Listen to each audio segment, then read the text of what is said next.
Tengah malam pada tanggal 20 Mei 1919, bencana besar datang dari Blitar, Jawa Timur.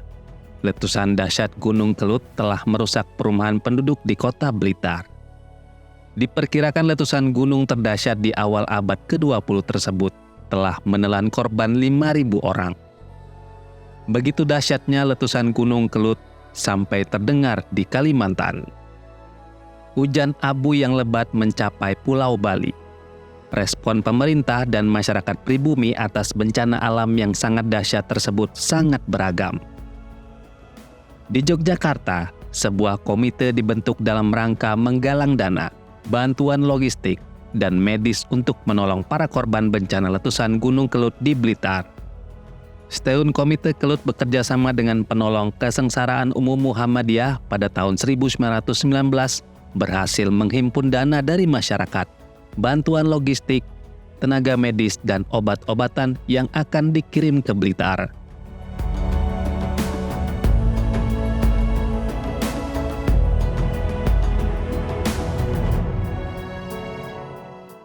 Dalam First Luck Open Bar Gathering PKO, dilaporkan bahwa Hubestur Muhammadiyah bagian PKO telah menggelar rapat di Lodge Malioboro pada tanggal 25 Agustus 1923. Rapat dihadiri 500 orang.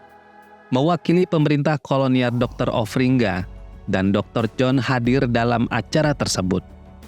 Beberapa tokoh Tionghoa disebutkan turut hadir dalam rapat tersebut. Adapun para jurnalis media massa yang hadir seperti utusan Surabaya Handelsblad, Budi Utomo, Pewarta Surabaya, Sinpo, Perniagaan, Jawa Tengah, Bintang Islam, Suara Muhammadiyah, dan Sentral Tionghoa.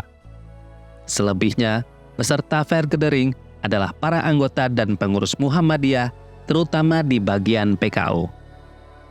Haji Suja, Furjiter PKO, berpidato menerangkan asas gerakan. Perkumpulan PKO itu bahagiaan Muhammadiyah yang berdasarkan agama Islam. Dalam agama Islam adalah 5 perkara kewajiban. Lain daripada itu masih ada pula yang kita kaum Islam harus mengerjakan itu. Seperti yang tersebut dalam surat Ma'un, itulah yang menjadi sendi perkumpulan PKO. Setelah menyampaikan asas gerakan, Haji Suja mengisahkan awal mula terbentuk gerakan PKO Muhammadiyah. Salah satu penanda yang dapat digunakan untuk melacak sejarah berdirinya PKO adalah peristiwa letusan Gunung Kelut pada tahun 1919. Tepatnya pada tanggal 20 Mei. Dampak letusan Gunung Kelut pada tahun 1919 begitu parah sehingga menelan banyak korban. Selain korban nyawa, hampir seluruh gedung dan rumah penduduk di kota Blitar mengalami kerusakan parah. Dengan spirit teologi Al-Ma'un, Haji Suja dan pengurus bagian PKO menggalang dana dan kebutuhan logistik serta peralatan medis untuk menolong korban bencana alam tersebut. Sebagaimana dikisahkan oleh Haji Suja, bagian PKO bekerja sama dengan Setahun Komite Kelut yang berhasil menghimpun dana yang cukup untuk dikirimkan ke Blitar. Tidak hanya itu, kolaborasi bagian PKO dengan Setahun Komite Kelut juga berhasil mengumpulkan sumbangan logistik, obat-obatan, dan berhasil membentuk tim medis yang akan dikirim ke Jawa Timur. Meskipun tidak disebutkan berapa besar dana yang berhasil dihimpun, juga apa saja sumbangan logistik yang telah disiapkan, tetapi kolaborasi antara bagian PKO dengan Setahun Komite Kelut dapat dikatakan sukses. Perlu dicatat, letusan Gunung Kelut pada 20 Mei 1919 merupakan bencana terdahsyat di awal abad ke-20. Dampak kerusakan yang begitu parah dan korban yang sangat banyak telah menarik simpati dan juga empati dari kaum Bumiputra di berbagai daerah. Konon, bantuan kemanusiaan mengalir dari berbagai daerah, bahkan dari luar Pulau Jawa.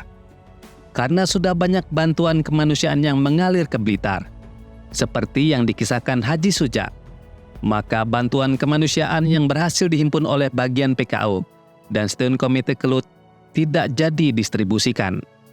Residen Yogyakarta menyarankan agar bantuan kemanusiaan tersebut untuk menolong kesusahan penduduk di Yogyakarta.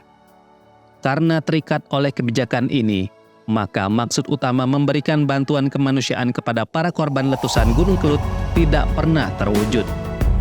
Pasca peristiwa ini, bagian PKO kembali menyusun program-program strategis berikutnya, seperti penyelenggaraan pasar malam, menolong dan mengurus orang mati yang terlantar di rumah dan di jalan, mengatur distribusi zakat. Seorang dokter berkebangsaan Belanda menaruh simpati kepada usaha yang dilakukan bagian PKO Muhammadiyah. Dialah Dr. Royen yang menyatakan bersedia bergabung ketika Haji Suja dan kawan-kawan mendirikan poliklinik. Dr. Royen inilah yang sedianya akan diangkat sebagai dokter pertama di poliklinik PKO Muhammadiyah. Namun atas permintaan Sri Sultan Hamengkubuwono ke-8, Dr. Royen diangkat sebagai Hufarz, sehingga tidak jadi bergabung di poliklinik PKO Muhammadiyah. Tetapi pada tahun 1923, seorang dokter bumiputra bernama Somo Widagdo menyatakan bergabung dan menjadi dokter pertama di poliklinik PKO Muhammadiyah. Membaca sejarah PKO versi First Love Open Berfagederin PKO yang dimuat di Suara Muhammadiyah edisi Oktober 1923 memberi banyak informasi baru, terutama berkaitan dengan sejarah dan dasar-dasar gerakan PKO, serta program pertama bantuan kemanusiaan dan penanggulangan bencana alam.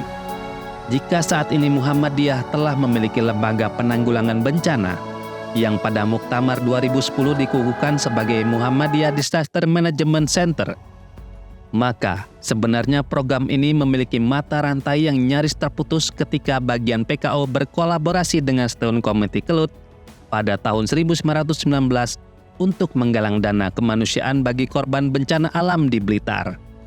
Meskipun peran mitigasi, kesiapsiagaan, tanggap darurat, dan rehabilitas kebencanaan pasca pembubaran Stone Committee Kelut tetap dilaksanakan oleh bagian PKO, terutama lewat peran poliklinik PKO, yang sekarang menjadi Rumah Sakit PKU Muhammadiyah.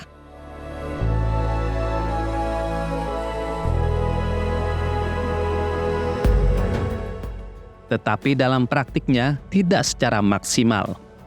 Stone Committee Kelut dan PKO merupakan embrio bagi gerakan MDMC saat ini, ketika MDMC merumuskan visi berkembangnya fungsi dan sistem penanggulangan bencana yang unggul dan berbasis penolong kesengsaraan umum, sehingga mampu meningkatkan kualitas dan kemajuan hidup masyarakat yang sadar dan tengah terhadap bencana, dan kemajuan hidup masyarakat yang sadar dan tangguh terhadap bencana, serta mampu memulihkan korban bencana secara cepat dan bermartabat. Maka catatan sejarah di atas telah mengokohkan dan sekaligus memantapkan pondasi gerakan ini.